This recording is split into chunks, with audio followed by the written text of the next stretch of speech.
What's going on, y'all? It's your boy Chin here again today from the Nothing But Facts podcast, episode 3. We are talking about our week 0 introduction to our beautiful college football season. We had some great games on yesterday. Today, I'm only going to talk about 3 games that I thought that were really eye-opening and good. We'll dive into those games, talk about what happened, XYZ, etc. We'll see how the spirit leads us. And let's jump right into it. If you didn't know, yesterday was Farmageddon. Iowa State versus Kansas State in Ireland, the Aer Lingus kickoff special, and it happened to be a great game. If you like points, probably not the game for you. But if you're into strategy, defense, just early season woes in terms of turnovers and things of that nature, you definitely tuned into the right game. Let's jump right into it. Everyone going into the game yesterday, 80% of betting favorites chose Kansas State to win. And it's crazy to think that Kansas State had a 5-game losing streak against Iowa State coming into yesterday's game. Was it Avery Johnson? Was it being on the road in Ireland? I don't know what the hype was around Kansas State, but a lot of people really thought that Kansas State was going to win yesterday. I was one of the few people that thought that Iowa State was going to win. I thought that Iowa State had to make the game nasty. And we have to remember, they're coming off of an 11-win season with Rocco Becht returning. And I know he's one of the most accurate quarterbacks in college football and a very underrated quarterback in terms of just his ability to win and XYZ, et cetera. So, let's go ahead and talk about what we saw yesterday in the game. I think a lot of us were surprised at this final score, 24-21. I thought it was something like first one to 28. And when we look at it, Rocco Becht didn't really have a great game, right? 14-28, 183 yards, 2 touchdowns. But we have to remember, it was raining cats and dogs yesterday. It was raining cats and dogs yesterday. And they play South Dakota next week, excuse me. But it was raining cats and dogs yesterday. So I have to give him credit for what it was. 14 of 28, 183 yards, 2 touchdowns. And a lot of people are not going to understand, but Carson Hansen was a big reason into why they won that football game yesterday. Them running the football there in the fourth quarter, able to lean on that offensive line. Carson Hansen was a big reason into why Iowa State pulled off that victory yesterday. So I'm very, very much looking forward to how does Iowa State carry this momentum forward. South Dakota is coming to town, and then they play Iowa. Iowa is a team that they've always matched up well, a very tough game, in-state rivalry. So I'm interested to see how does Iowa State use this momentum building forward, right? They have an opportunity, if we're being serious, they have a real opportunity of starting off the season a really successful way. They have a pretty good chance in starting off the season 4-0, 5-0, 6-0. And then, of course, October 11th against Colorado. That'll be a great test for Iowa State. But right now, we can talk about Iowa State potentially being 5-0, 6-0 when they play Colorado. Arkansas State, easy money. Arizona, you play them at home, on the road against Cincinnati. Cincinnati with Scott Satterfield, I just don't believe that they're that good of a team in 2025. So you legitimately have an opportunity for Iowa State to go start the season 6-0. And that's their only ranked game until that point. And that's huge for a team like Iowa State, because when you look down the line for the playoffs and XYZ, et cetera, and seeding, it's big. God forbid if they lose another game here on this schedule, because this schedule is not the heaviest schedule, but it is a pretty good schedule. I want to talk about Avery Johnson. I was a little bit disappointed yesterday in Avery Johnson. Avery Johnson coming out of Mays High School in Kansas, number 1 quarterback in Kansas. And there were big expectations for Avery Johnson coming into Kansas State. There were really big expectations for him. And I understand yesterday he had a pretty good game, 21 of 30, 270 yards, 273 yards, and 2 touchdowns. Numbers look good, but there are just plays in the game where he's just not there. I don't know. It's like he kind of just loses. It's almost like Doug Nuss with Garrett Nussmeier. Garrett Nussmeier is the ultimate gunslinger. I love his play. I love how he, what he does on the field. But there are some turnovers when you're just like, WTF? Like, what are you doing? That's the same thing I think we can say with Avery Johnson. There are points in the game where you're just like, is this guy thinking? Is he here? Is he like, and he said that. He talked about how he needs to improve in critical moments, not making key turnovers. Okay. The question are not whether or not if he's successfully delivered on the hype that he's had coming in. Now, that's a different question. I don't want to get into that. But I was not overly stimulated with the performance yesterday. I thought it was a subpar performance. Again, I understand giving the elements, given it was a conference game, all these things. I still expected more from Avery Johnson. And there's still a lot of football left to be played. Right? There's still a lot of football left to be played. I'm not about to sit here and come crazy for him or say he's ass or anything like that. But I just expected a little bit more. Now they play North Dakota, their next game of the season, which, they should win that game, go 1-1. But again, another schedule for them that sets up pretty well for them. They have Army coming to town after that on September 6th. Then you go on the road against Arizona, Central Florida at home. This is for Kansas State. That was a big loss yesterday. That was a big loss for them. They wanted to start conference play off with a bang, and their next conference game won't be for another 4 weeks, 4 weeks, September 12th. So essentially, I think I'm watching the game yesterday, and there's some plays I'm just like, can this dude throw the ball? Like, I understand it's being completed, but the throwing motion for me is just a little off. His throwing motion for me is just a little wacky. It's just not a natural throwing position that I think a quarterback at this level should have. Maybe I could be wrong, but it's just, I don't know. His mechanics, I just don't think are there all the way. And I could be wrong. I could be just, going into the weeds of things, but I just think that for what it's worth, when he came in, the expectation was for him to take Kansas State to the next level. Granted, I understand they won the bowl game last year, and he kind of underdelivered last year, but I expect more from Avery Johnson.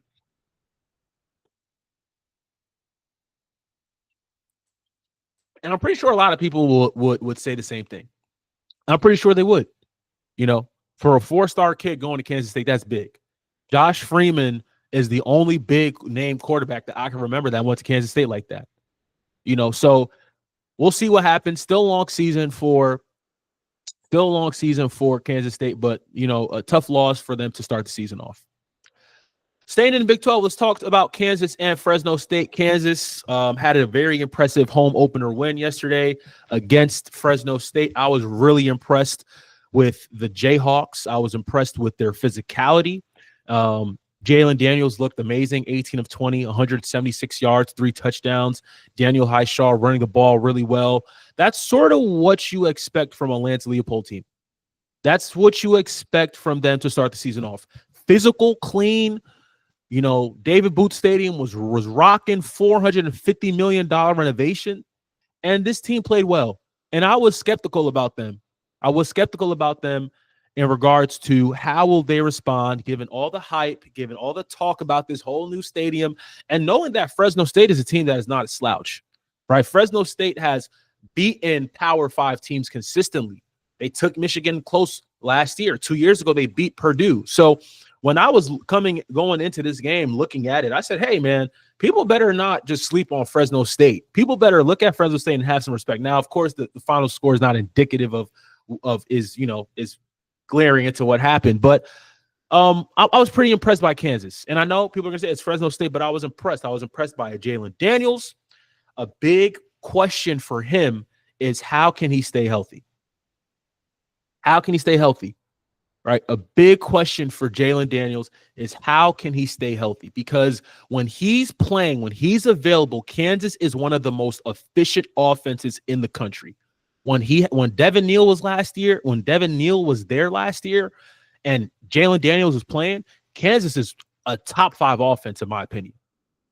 The key for Lance Leopold, his success in the Big 12, whether or not Kansas gets to a playoff, is because of number 6. He needs to stay healthy. Now, there were points in the game yesterday where I did see him take some hits, and I was getting a little concerned. And I was saying to myself, hey, we got to protect 6 now. We got to protect 6. He needs to be available. He needs to be ready to play. We can't have our backups. We need 6 ready to play. So they're taking on Wagner next, which should be a dub. I don't think they're going to have any problem with that. But after Wagner, September 6th, they go on the road against Mizzou. And trust me, Mizzou is one of those teams now that we still have some question marks about them. Not ranked, right? People are going to look at that. Oh, Mizzou's not ranked, but Mizzou is a capable football team. All right. Eli Drinkwitz 100% will have his team ready to go for that game. At home, September 6th, ESPN.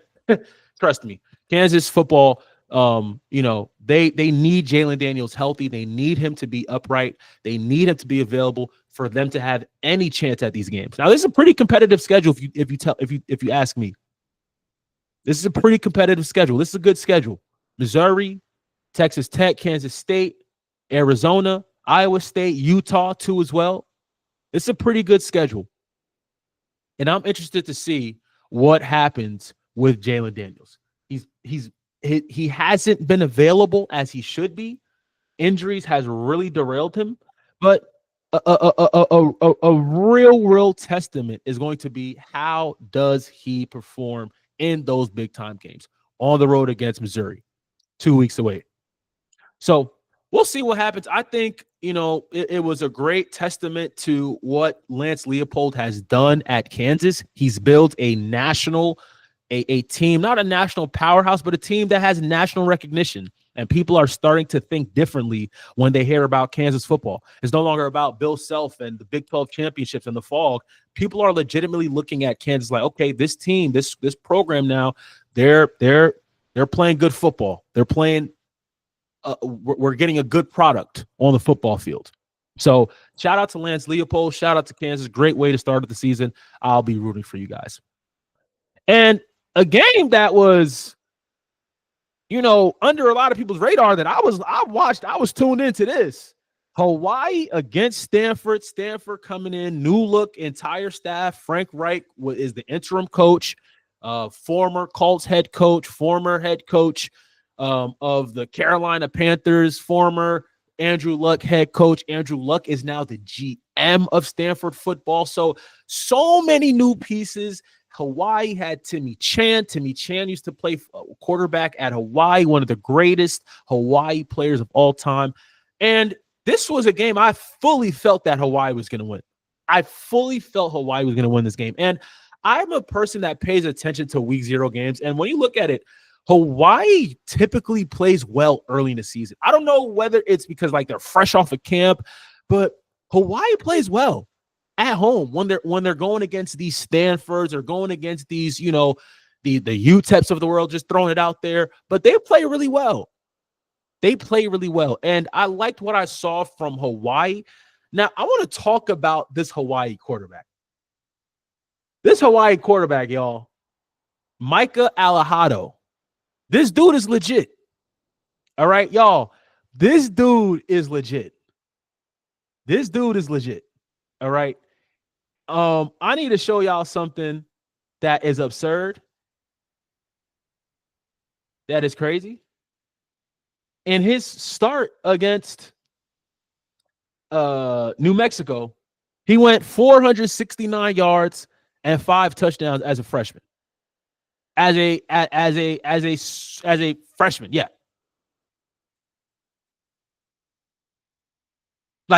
He's a redshirt freshman right now. And last year in his start against New Mexico, he went 37 of 57, 469 yards and 5 touchdowns. Michael Alahado, Bishop Gorman High School, Las Vegas, Nevada. 3-star recruit. No, not a lot of big schools recruited him. Old Dominion, Portland State, UNLV, Nevada. But this dude is the real deal. He was out there on one leg doing it. He was out there slinging a ball with one leg. This dude is legit. And, you know, he's a lefty. He's not big. He's not, you see the size, 5'10", 160, but I see good football. When I see good football, I'm going to give you credit. When I see good football, I'm gonna let the world know and say, hey, man, this guy's a baller. Michael Alajado's a baller. He's a baller. He's a baller. He proved it yesterday, too, against that Stanford defense that was really hitting him hard. They were really getting to him yesterday. They were really making him pay yesterday. 27 of 39, 210 yards, and 2 touchdowns. He was sacked 4 times. Like I said, they was hitting him yesterday.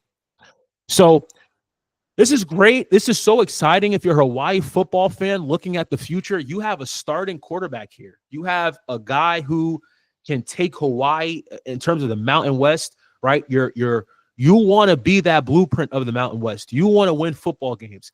Micah Alejado is that guy. And you guys have a quarterback. You guys have a head coach that can take you to the next level. So excited to see this. Only week 0, but still some great football on the horizon. We'll see what happens. Thank you guys for tuning in episode 3. Keep liking, keep commenting, keep sharing. Love you guys. God bless. Peace.